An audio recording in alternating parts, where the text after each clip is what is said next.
C'est donc à Christelle Vafailly qui va nous faire sa chronique. Christelle, tu vas nous faire la chronique aujourd'hui sur les belles rencontres. Alors dis-nous tout.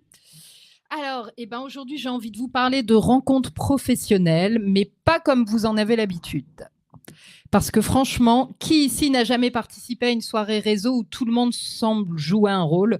Tout le monde est beau, souriant, brillant, les cartes de visite s'échangent, les pitchs s'enchaînent et on repart souvent avec une pile de contacts, mais pas un vrai lien. Et si je vous disais qu'on s'y prend à l'envers ? Et si pour vraiment faire des rencontres professionnelles impactantes, durables, on s'inspirait de la rencontre amoureuse, qui est quand même mon domaine. Ah oui, tout à fait. Ben oui, parce qu'au fond, ce qui crée une relation forte, que ce soit en amour ou dans les affaires, c'est la même chose. La connexion émotionnelle, la vraie connexion. Donc je vais vous parler de ça, évidemment. Les similitudes entre la rencontre amoureuse et la rencontre professionnelle. Dans une rencontre amoureuse, vous n'allez pas raconter toute votre vie dès le premier rendez-vous. Ah bon ? Bon, non. Enfin, en tout cas, moi, c'est pas un conseil. Alors, je suis tout à commencer, je suis né en... Je suis né sur un parking. Ça, c'est le côté fibre émotionnelle. Non, mais moi, j'ai des personnes que j'accompagne qui, au premier rendez-vous, racontaient tout. Ah oui. Tout, leurs problèmes, etc. Alors, c'est pas un souci, mais ça que c'est fou, ça. C'est une bonne solution. Déballer sa vie, non. Ouais. Non. Déballer sa vie, non. Alors, vous écoutez, vous observez, vous vibrez ou pas. C'est ça la base de la rencontre. Il y a de l'intuition, du ressenti, de l'énergie. En réseautage, c'est pareil. C'est pas ce que vous faites qui attire l'autre, c'est qui vous êtes. C'est cette fameuse présence, ce petit quelque chose d'authentique qui donne envie de continuer la conversation. Et soyons honnêtes, on tombe pas amoureux d'un PowerPoint, par exemple. On tombe amoureux d'une personnalité, d'une vibration. Donc, je vais vous parler de ce que c'est que la vraie connexion émotionnelle. Mais alors, comment on la crée, cette fameuse connexion ? Bah oui, dis donc. En étant présent, vraiment là, pas juste en train de penser à ce que vous allez répondre. En pratiquant l'écoute active, écouter pour comprendre et pas pour répondre. Et en cherchant à raisonner, transmettre de l'émotion plutôt qu'à impressionner ou se vendre. Et ça demande du courage. D'oser être soi-même, oser poser des questions, être curieux de l'autre. Ça demande de ne pas être dans la démonstration, mais vraiment dans la relation.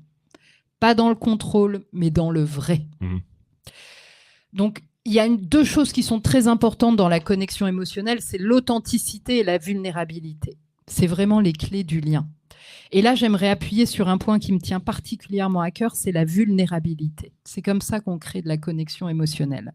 Trop souvent, dans les soirées réseau, on croise des gens qui affichent une réussite sans faille. Tout va bien dans mon business, je cartonne, je suis au top de ma forme. Mais la réalité, parfois, c'est pas toujours ça et c'est pas grave. Parce que ce qui crée le lien, c'est pas la perfection, c'est l'humanité. Donc la vulnérabilité, contrairement à ce qu'on peut penser, c'est pas de se plaindre ou de tout déballer. C'est juste oser dire la vérité du moment. Je galère à trouver des nouveaux clients, je traverse une période de flou, je me sens seule, je teste un nouveau projet, je suis en phase d'exploration. Waouh, l'URSSAF, ce mois-ci, ça fait mal. Tous les mois d'ailleurs, ils font mal. C'est plutôt que ça va bien quand même. Et là, ça change tout en fait, parce que d'un coup, on n'est plus dans la compétition, mais on est dans la connexion. Et c'est là que j'aimerais citer Charles Pépin, qui est un philosophe, qui a écrit un livre sur la rencontre, que vraiment, c'est un petit livre, même pour ceux qui n'aiment pas trop lire, que je conseille. Il y a des images. Non, il n'y a pas d'image. Oh zut. Il écrit « Il me faut rencontrer ce qui n'est pas moi pour devenir moi ». Cette phrase, elle est précieuse. Elle nous rappelle que chaque vraie rencontre nous transforme. Qu'il ne s'agit pas juste de parler business, mais de grandir ensemble. Et plus loin, il dit aussi « Rencontrer quelqu'un, c'est se trouver projeté au seuil d'un nouveau monde, happé par l'envie d'explorer. C'est exactement ce que devrait être une soirée réseau. Pas une vitrine, mais une invitation au voyage humain, vrai et profond. » Alors, comment réseauter autrement ? Concrètement, on fait comment pour réseauter autrement ? Déjà, on s'inscrit à la banquise, évidemment. Ah ouais, bien joué ça. Incontournable. Ben oui. Mais surtout, on change d'intention. On ne vient pas pour se vendre, on vient pour rencontrer. On change de question. Au lieu de « tu fais quoi dans la vie ?» on peut demander « qu'est-ce qui t'a amené ici ce soir ? C'est quoi ton moteur en ce moment ? Même quelle est ta situation amoureuse ? Est-ce que tu as des enfants ? Et ta femme, elle fait quoi ? C'était facile de prendre la décision de créer pour toi ? Tu étais soutenu par tes proches, etc., etc. Bref, on s'intéresse vraiment à l'autre.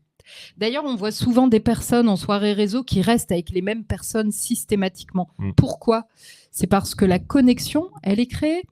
Et donc, on a envie de connaître ces personnes-là encore plus et on n'a pas envie d'aller découvrir d'autres qui peut-être vont vendre leurs produits alors que ça ne nous intéresse pas plus que ça. Il faut être clair. C'est vrai. Et donc, comme on a envie de connaître les autres, pourquoi pas, on a envie de travailler avec eux peut-être à un moment donné. Tout à fait. Donc, vraiment, on ose parler vrai. Je teste une nouvelle offre, je me pose plein de questions en ce moment et ça fait tomber les masques et ça crée des relations solides. Alors, il y a aussi une chose importante, c'est le suivi du réseau. Ah oui. Ça s'entretient. Bah oui, ça s'entretient. Ne pas ghoster une belle rencontre. Alors, le ghosting, c'est disparaître du jour au lendemain. On le trouve beaucoup en amour, évidemment. C'est le Ryan Mais ghosting. c'est pas parce que les gens te plaisent que tu disparais, du coup. C'est plutôt l'inverse, non ? Oui, ou même, c'est parfois, on va avoir une belle discussion intellectuellement, il y aura une connexion, et du coup, on disparaît parce que la connexion émotionnelle, elle n'est pas encore créée. Mais la connexion émotionnelle, elle ne se fait pas en une rencontre. Surtout que les personnes peuvent être timides, peuvent se sentir pas à l'aise. Si elles viennent toutes seules dans cette soirée réseau, parfois... on n'est pas toujours soi-même. C'est pas évident d'arriver tout seul dans une soirée. Bah non, mais c'est comme en amour. Moi, je conseille toujours plusieurs rendez-vous. Si le premier rendez-vous s'est plutôt bien passé, qu'il y a eu de la discussion, pas un coup de foudre, effectivement, peut-être pas encore de connexion émotionnelle. Moi, je propose qu'on revoie 2 fois, 3 fois la personne pour qu'il y ait un truc qui se crée. Parce qu'au premier rendez-vous, on n'est pas vraiment soi-même, on va juger l'autre, on va se dire, même professionnellement, est-ce qu'il peut m'apporter un truc dans mon job ? Moi, je le vois bien. Des fois, je parle avec des gens en soirée réseau, ils se disent « ouais, la coach en amour, elle va rien m'apporter ». Ce qui est complètement débile, parce que moi, je peux avoir un cousin, un frère, un sœur, un mari qui a une entreprise. Un sœur, un anchois. Aujourd'hui, je sais pas. J'aurais pu faire la chronique en changeant tous les féminins masculins, mais ça aurait été dur. Ça aurait été compliqué. On n'a qu'à dire Riel pour tout. Alors, si vous avez eu un bon échange, ne ghostez pas, envoyez un message personnalisé. J'ai beaucoup aimé notre échange sur le fait de se réinventer. Et je pense par exemple à la Banquise Academy jeudi. On a fait un nez à nez avec Jocelyne. Elle m'a envoyé un message. C'est très agréable. Tout à fait. Tu vois ? Est-ce que tu peux me rendre dans mon... pardon. Cette blague partait bien, mais bon... On n'a pas continué par non, mais c'est super. Voilà, moi, ça m'a fait plaisir. Ah, franchement, je m'attendais pas à ce qu'elle m'envoie un message. Carrément. Et du coup, je lui ai répondu et puis ça crée un échange. Donc, c'est plutôt chouette. Le fond là-dedans, il y a un truc que je vois souvent, en effet, c'est cette dimension-là d'échange. Comme tu dis, des fois, on est auto-centré et on se dit, je viens là pourquoi ? Je viens là pour essayer de me vendre. Alors qu'en fait, c'est peut-être pas déjà la bonne question, c'est je viens peut-être faire des rencontres et des connaissances. Une fois, j'avais fait un nez à nez, tu vois, à la Banquise Academy aussi, avec quelqu'un, je sais même plus son prénom, et la personne me dit, moi, de toute façon, je suis là pour faire du fric, machin et tout. Oui. Oui, dans ta boîte, oui, et c'est normal. Oui, mais là, maintenant... Bien sûr. Mais la discussion, elle n'était pas intéressante. Elle m'a vendu comme si j'étais un futur client. C'était une fille déjà. Indice, c'était une fille. On sait pas. Non, mais Peut-être un choix. C'est sûrement quelqu'un qui sait mal s'y prendre en fait. Oui, c'est même ça. pas, elle sait pas comment réseauter en fait. Ah ouais. C'est pas grave. Mais du coup, c'est pas quelqu'un que j'ai forcément envie de rappeler ou j'ai pas. En tout cas, la connexion, elle s'est pas créée. Bah oui. D'ailleurs, je sais même plus ce qu'elle fait en fait. Ouais, Tu vois, Ouais.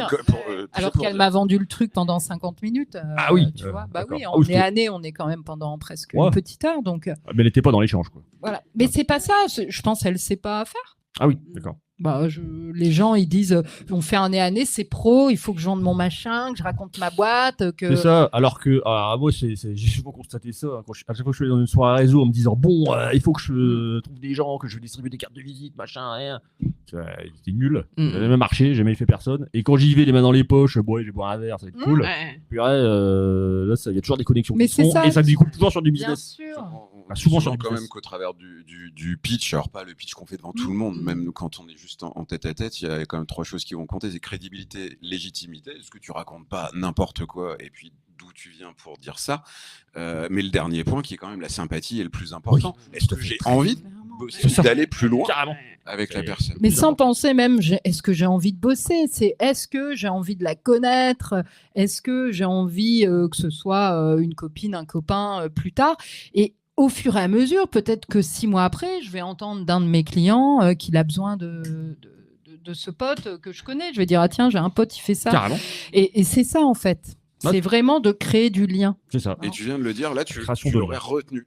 Bah oui, parce que là, tu le retiens. Moi, Jocelyne, qui m'a envoyé un message, je vais le retenir. Et puis, la discussion était agréable. On s'est un peu connectés. Donc, c'est ça qui est chouette. Tout le monde demande qui est Jocelyne. Jocelyne, elle est dans le bien-être.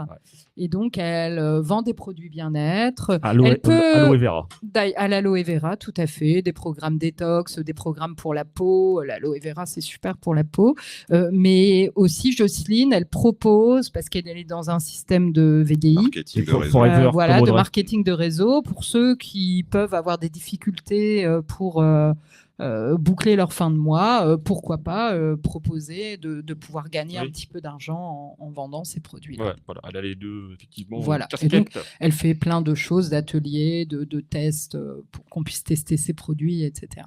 Donc avant tout, c'est l'échange que vous avez pu avoir. Et on parle bien d'échange, de donner, recevoir. Je me suis intéressée parce qu'elle est anglaise, Jocelyne, donc d'où elle vient, de comment elle a créé, ce qui s'est passé, son mari, etc., etc.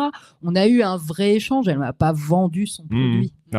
Je ne suis pas étonné de Jocelyne. Voilà. En fait, c'est la connaissance métier qui est importante, moi, je trouve. Et puis la connaissance de la personne. Mais c'est... moi, c'est pour ça que j'adore. Bien sûr. Mais moi, j'adore ta chronique. Et en plus, elle tombe bien juste avant la réunion banquise. Non, mais c'est vrai, ça va. Non, mais on va tous y aller en disant, on y vient comme ça. Et puis, tu vois, le truc du McDo, venez comme vous êtes. Et ça, je pense que ça peut s'appliquer. Après les soirées à la banquise, au bout d'un moment, tu n'écoutes plus personne. Parce que, je vais être honnête avec toi. Je vais être honnête avec toi. Moi, quand j'ai un impact, je vais chez Carglass. Mais tu sais pourquoi? Parce qu'en fait, France Pare-Brise, ça ne me venait pas à l'esprit. J'espère que ça va changer. Mais... non, mais voilà, c'est ce que j'allais dire, c'est que Carglass, j'entends toujours la pub, moi qui connais rien dans ce milieu, je vais chez Carglass, mais maintenant que je sais que tu es chez France Pare-Brise, que tu es hyper sympa, hyper ouverte, agréable, c'est clair que le prochain impact, je vais penser à venir te voir. Carglass vient d'apprendre en direct qu'ils ont perdu un client. Ouais, en plus, je suis dégoûtée parce que 2 fois, j'ai fait changer. Alors moi, pour le coup, je fais réparer mon pare-brise plus qu'une fois, pas tous les 5 ans. Et à chaque fois, ils disent qu'ils offrent des essuie-glaces. Ils me les ont jamais offerts. Ils sont toujours en rupture de stock quand j'y vais. Alors, voilà. En plus, ils mentent. Il ne reste plus que la plancha. Faut pas l'installer sur le pare-brise. Donc, pour finir, en fait, juste rester vrai et s'intéresser à autre chose que le business. Et en amour comme en business, ce qu'on cherche au fond, c'est la même chose. C'est un lien, un écho, un miroir, une vibration avec l'autre. Et ce lien, il passe pas par un pitch parfait. Il passe par une présence sincère, une parole vraie, une dose de vulnérabilité. Alors, la prochaine fois que vous irez réseauter, demandez-vous, est-ce que je suis là pour me montrer ou pour vraiment rencontrer? Et je vous invite à vraiment rencontrer. Bravo, Christelle. Merci pour cette chronique. C'est super. Christelle Vafaille, de Dame de Cœur, experte en relations amoureuses et connexion émotionnelle et relations amoureuses, puisque Christelle est love coach.